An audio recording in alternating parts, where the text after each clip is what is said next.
दोस्तों फाइनली चांदी का भाव 2 लाख रुपए पर केजी पहुंच गया। 1 किलो चांदी 2 लाख रुपए की हो गई है। यस, कल MCX का भाव आप देखिए 1,99,182 रुपीज था। अब फिजिकली ज्वेलर के पास जाओगे 2 लाख में भी चांदी नहीं मिलेगी, प्रीमियम चार्ज करेंगे। आप सोचिए 2 लाख रुपए पे चांदी ट्रेड कर रही है। सवाल यह है क्या अभी चांदी में पैसा लगा दें, क्योंकि चांदी क्या यहां से डबल होने वाली है। लोग बोल रहे हैं 4 लाख हो जाएगी, 6 लाख हो जाएगी, तो हम अभी पैसा लगा दें क्या? दूसरा सवाल, क्या यहां से चांदी गिरेगी, क्या क्रैश करेगी? अगर क्रैश करेगी तो क्या यहां पर चांदी को आकर फ्यूचर्स पर तो हम सेल कर सकते हैं ना, तो क्या कमोडिटी मार्केट में आके MCX पर आके चांदी को शॉर्ट करना शुरू कर दें?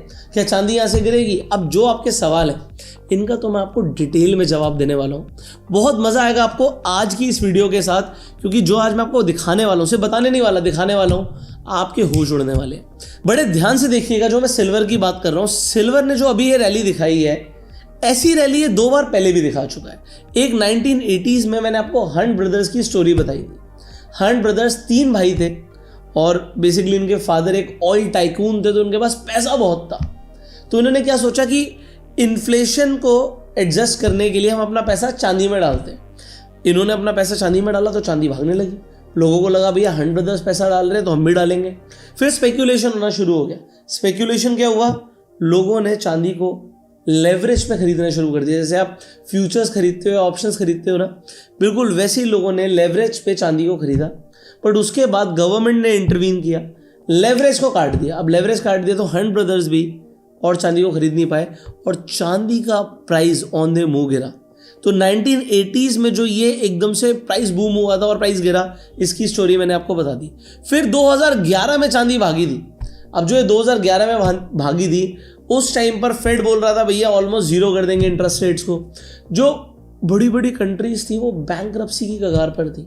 बट क्योंकि फेड ने बोला इंटरेस्ट रेट्स कट होंगे, तो चांदी में एक मैसिव बूम आया। बट उसके बाद चांदी में फिर से क्रैश देखने को मिला। अभी फिर से सवाल ये है, क्या हिस्ट्री अपने आप को रिपीट करेगी? क्या चांदी का प्राइस यहां से क्रैश करेगा? अगर चांदी का प्राइस क्रैश करेगा तो ये तो देखो ना क्या बड़े बड़े क्रैश आए, हम यहाँ पे एक बड़ी अपॉर्चुनिटी ले सकते हैं। बट अगर मैं आपको बोलूं इस बार कुछ अलग हो सकता है। आप कहोगे हर बार ऐसे ही होता है यार, कुछ अलग हो सकता है, बट फिर प्राइस गिर जाते हैं। मैं ये नहीं कह रहा कि शॉर्ट टर्म में चांदी के प्राइस गिर नहीं सकते, गिर सकते हैं। बट अगर मैं आपको बोलूं आपको ये जो प्राइस दिख रहा है ये गलत दिख रहा है। गलत दिख रहा है मतलब आपको दिख रहा है भैया चांदी का। अभी मैं आपको एक और चार्ट दिखाता हूं। अब अगर आप इस चार्ट को देखेंगे तो आपको दिखेगा 1980s में चांदी भागी थी, फिर 2011 में भागी थी। बट अभी तो आप ये वाला चार्ट दिखा रहे थे जहां पे दिख रहा था 1980s का हाई 2011 में टूट गया और 2011 का हाई अभी 2025 में टूट गया। अब आप एक चार्ट दिखा रहे हो जिसमें 1980s का प्राइस सबसे ऊपर है, उसके बाद 2011 का प्राइस है, और अभी जो प्राइस हम 2025 में बैठे हैं ये तो अभी 2011 तक भी नहीं पहुंचा है। तो ये चार्ट अलग कैसे हो गया? चांदी का प्राइस नहीं हो सकता। ये चांदी का ही प्राइस है दोस्तों, बस इन्फ्लेशन एडजस्टेड है। इन्फ्लेशन एडजस्टेड का मतलब क्या है? अरे मेरे भाई 1980s में जब चांदी भागी थी आपको प्राइस तो सेम दिख रहा है, बट क्या डॉलर का प्राइस सेम था? आपको कोई डॉलर तो डॉलर ही है, बट डॉलर की परचेसिंग पावर क्या थी तब? आप सोचो आज $100 की क्या वैल्यू है और 1980s में $100 की वैल्यू क्या थी? आप ऐसे समझिए, आज से मैं कई बार बात करता हूँ, जब मैं छोटा था तो हमारे गली मोहल्ले में एक टिक्की वाला आता था। वो टिक्की बेचता था। तो क्या करता था वो, एक रेडी पर टिक्की बनाता था और उसके पास एक बड़ी सी कढ़ाई होती थी। तो कढ़ाई को बजाता था। जब वो कढ़ाई को बजाता था तो सबको पता लग जाता था मोहल्ले वालों को कि टिक्की बेचने वाला है। वो 2.5 रुपये की एक टिक्की बेचता था, आलू की 2.5 रुपये की। मैं बचपन में 2.5 रुपये की टिक्की खरीदता था और लगभग 5 रुपये के अंदर इतनी सारी जलेबी खरीदता था। आज आप बताइए 2.5 रुपये में टिक्की का मिलेगी और 5 रुपये में इतनी सारी जलेबी का मिलेगी? ये दोनों चीज़ें पॉसिबल नहीं है क्योंकि महंगाई बढ़ गई है। अब वही एक टिक्की 25 रुपये में भी नहीं मिलती है क्योंकि महंगाई बढ़ गई है।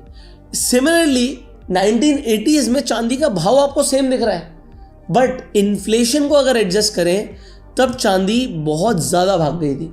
मतलब अगर आज के हिसाब से देखोगे तो लगभग $200 तब चांदी पहुंच गई थी, जो आज आपको $63 के आसपास दिख रही है।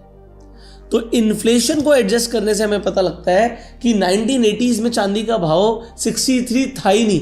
जो इंटरनेट पे लोग बोल रहे हैं गलत बोल रहे हैं, क्योंकि उन्होंने इन्फ्लेशन को एडजस्ट नहीं किया।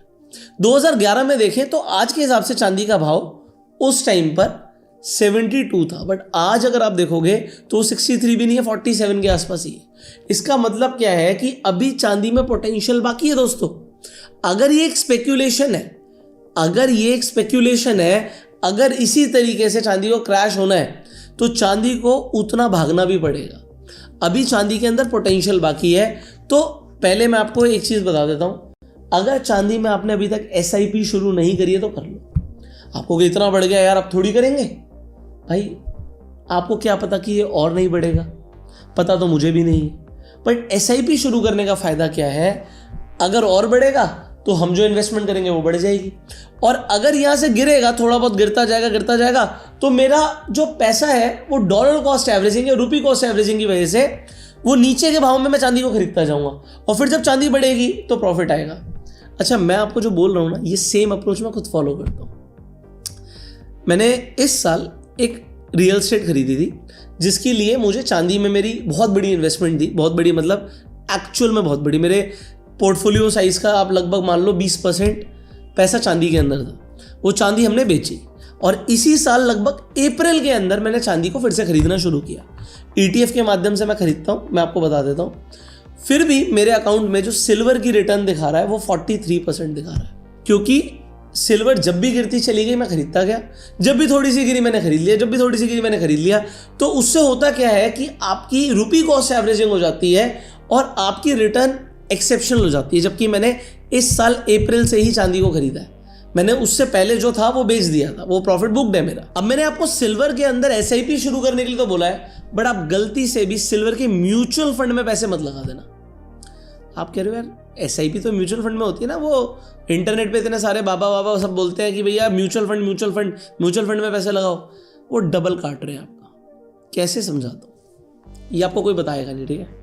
जब आप सिल्वर के कोई भी म्यूचुअल फंड में पैसे लगाते हैं तो आपको दिखेगा सिल्वर के जितने भी म्यूचुअल फंड है ये आपकी स्क्रीन के ऊपर है, ये सारे सिल्वर के म्यूचुअल फंड है। ये म्यूचुअल फंड नहीं है, ये फंड ऑफ फंड है। सबके आगे लिखा है FOF। तो FOF का मतलब क्या होता है, अब मैं आपको ये बता देता हूँ। ये मतलब ये इन्फॉर्मेशन आपको फ्री में मिल रही है, बट आपके बहुत पैसे बचाने वाली है। कोई भी खोल दीजिए, ठीक है, किसी भी फंड ऑफ फंड पे व्यू डिटेल्स पे क्लिक कीजिए, आपको दिखेगा एक्सपेंस रेशियो कितना है, 0.12, कुछ है ही नहीं। मैं एक करके आपके सामने 3-4 खोलूंगा। निपॉन इंडिया, भाई निपॉन इंडिया का म्यूचुअल फंड जो ETF का फंड ऑफ फंड है, उसका एक्सपेंस रेशियो कितना है, 0.27 है। इसके अलावा कोई और ले लीजिए, SBI ले लीजिए, SBI का देखिए 0.30, ओके। HDFC ले लीजिए 0.23। आपको कहे तो कुछ भी नहीं है ना, बहुत सस्ता है। भाई डबल मार पड़ रही है। कैसे? जब भी आप किसी भी म्यूचुअल फंड में पैसा लगाते हो तो वो सिल्वर के अंदर स्पेसिफिकली ये फंड ऑफ फंड है, तो फंड ऑफ फंड में डबल मार कैसे पड़ती है, आप जो पैसा लगा रहे हो वो ETF में ही लगा रहे हो, बट म्यूचुअल फंड के नाम पर आप 0.27% एक्स्ट्रा दे रहे हो। कैसे? जो सिल्वर का ETF है निपॉन का, उसका एक्सपेंस रेशियो है 0.5 का, 0.56 का, मतलब आधा % का एक्सपेंस रेशियो ही। आप कहोगे तो बहुत ज्यादा म्यूचुअल फंड का कम है। नहीं भाई, 0.56 प्लस ये 0.27 ये आपसे चार्ज होगा, तो इफेक्टिवली आपको 0.8 पे मिल रहा है म्यूचुअल फंड। आपको क्या करना चाहिए, आपको थोड़ा सस्ता काम करना चाहिए।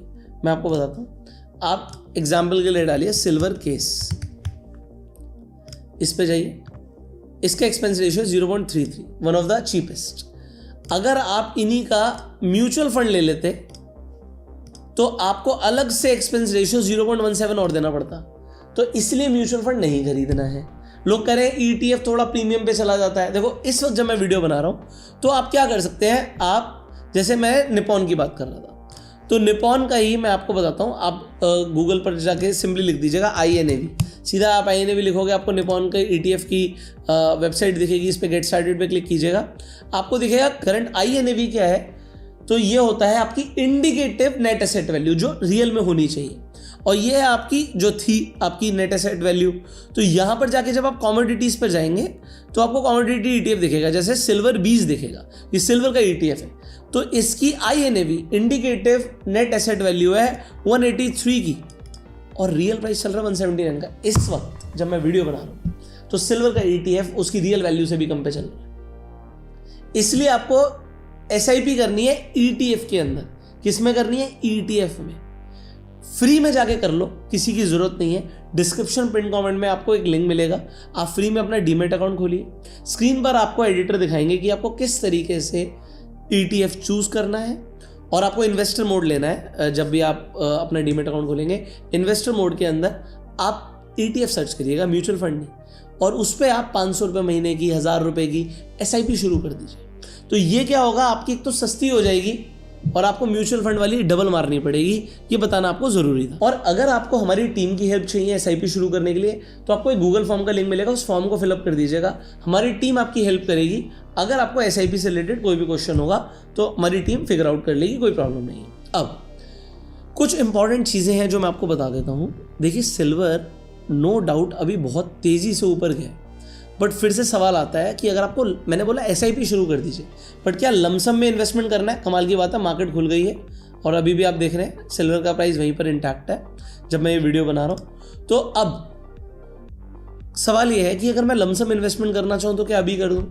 फिर देखिए, मैं आपको बोलूँगा नहीं, आपको डेली टाइम फ्रेम पर एक इंडिकेटर लगाना है EMA, और यहाँ पर आपको EMA की वैल्यू 9 की जगह कर देनी है कम से कम 50। अब आपको लमसम इन्वेस्टमेंट कब करनी चाहिए? जब प्राइस 50 EMA के आसपास हो तो आप लमसम इन्वेस्टमेंट के बारे में सोचिएगा, अभी नहीं। हाँ, SIP से कोई फर्क नहीं पड़ता, क्योंकि प्राइस ऊपर जाएगा तो भी SIP होगा, नीचे जाएगा तो भी SIP होगा, तो आपकी रुपी कॉस्ट एवरेजिंग होती रहेगी। बट यहाँ पर एक बार में पैसा लगाना है, नहीं, अभी मत लगाइए, क्योंकि प्राइस बहुत ज़्यादा बढ़ा हुआ है।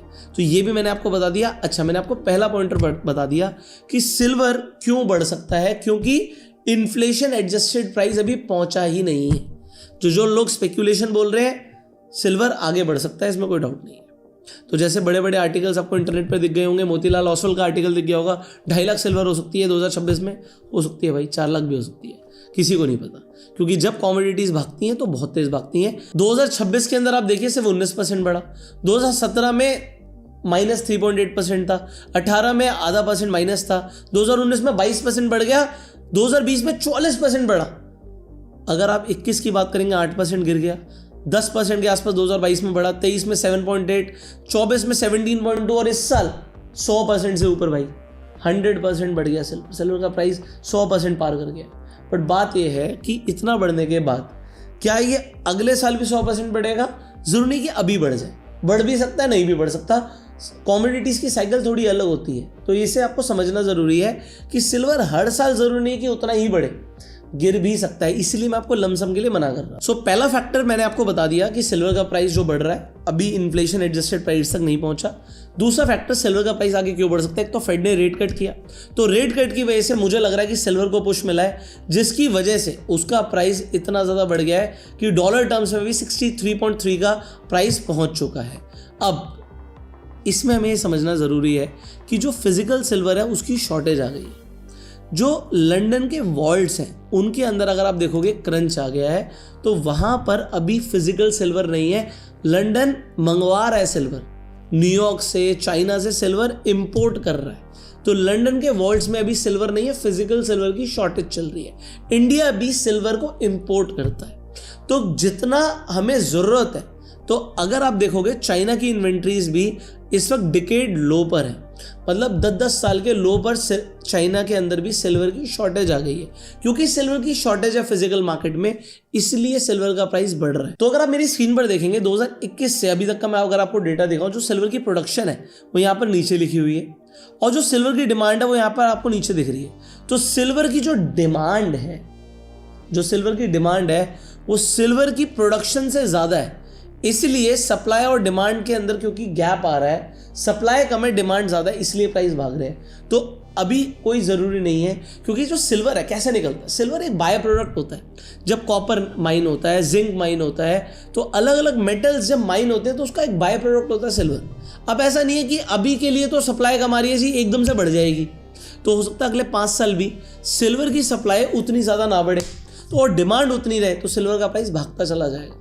तो अगर आप मार्केट में देख रहे हैं कि सिल्वर का प्राइस भाग रहा है, यहाँ से मैं शॉर्ट कर दूँ तो भैया भागते हुए घोड़े को चने खिलाने चाहिए। उसके अगेंस्ट में अगर आप शॉर्ट करेंगे तो पहले भी ऐसा कई बार हुआ है, इवन ज्वेलर्स तक की लंका डूब गई भाई, क्योंकि उन्हें लग रहा था इतना थोड़ी बढ़ जाएगा, इतना थोड़ी बढ़ जाएगा, और सिल्वर भागता चला गया।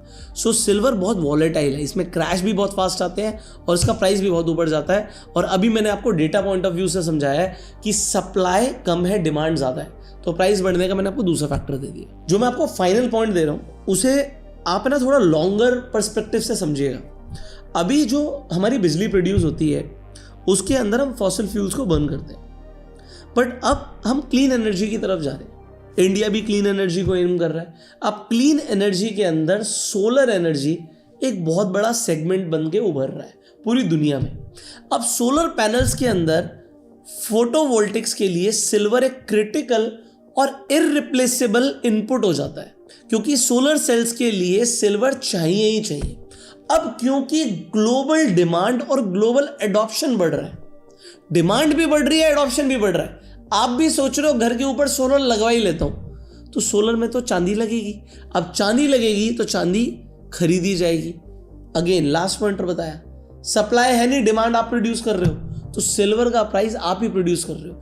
अगर आप सोच रहे हो मैं एक ईवी ले लेता हूं भाई, आज तेल भरवाऊंगा तो तेल तो बहुत महंगा होता जा रहा है, ईवी ले लेता हूं, अगर आप ईवी लेने के बारे में सोच रहे हो तो आप ही सिल्वर का डिमांड पुश कर रहे हो, क्योंकि सिल्वर आप समझिए इलेक्ट्रिक व्हीकल्स के अंदर लगेगा ही लगेगा, और एक गाड़ी के अंदर लगभग 25 से 50 ग्राम सिल्वर चाहिए ही चाहिए। तो इसलिए भी सिल्वर की डिमांड बढ़ती जा रही है। चाइना जैसी कंट्रीज के अंदर अब रोड पे साउंड ही नहीं सुनाई देता। क्यों? क्योंकि इलेक्ट्रिक व्हीकल्स का ज़माना आ गया, और इलेक्ट्रिक व्हीकल्स का ज़माना आ रहा है तो ये देखिए एक ट्रेंड चेंज है।